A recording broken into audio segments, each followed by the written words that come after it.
What I hope that we can achieve here in Barcelona is not maybe what we hope. I think we are doing a good job to that we are cooperate, that we know each other and can work together for Gaza.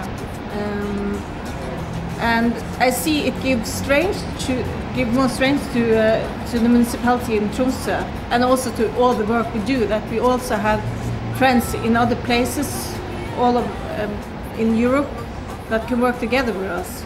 For a eurogaza meeting, which includes cities twinned with Gaza, Barcelona and Tromsø from Norway, and Dunkirk from France, and Torino from Italy.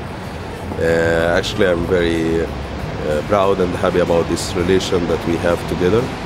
We are the same cities and we have the same kind of problems, maybe different levels, but it's still the same kind of problems, social, environmental.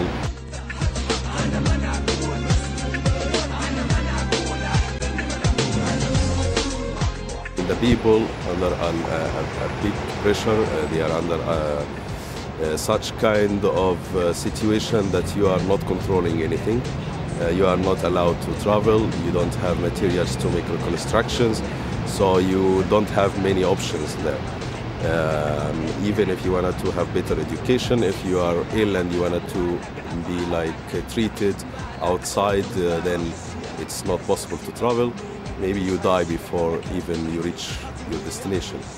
We are not very far away, but we have this crisis, which is man-made crisis.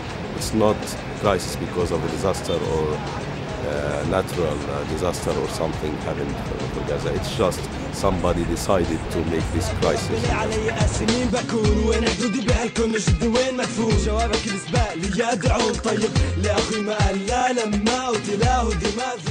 The method we are using is actually methods we are using in Tromsø. We are trying them in many other places, but we also want to try it in Gaza. And the reason why we want to do it in Gaza is that it's the most difficult place in the world. And we also see that the young people is the future, so we want to work with the future, the future leader, the future people that will do something with the society in Gaza. And we think also what we want is to give them tools so that they can do things on their own, to be more independent and be more aware about all the resources they actually have in Gaza.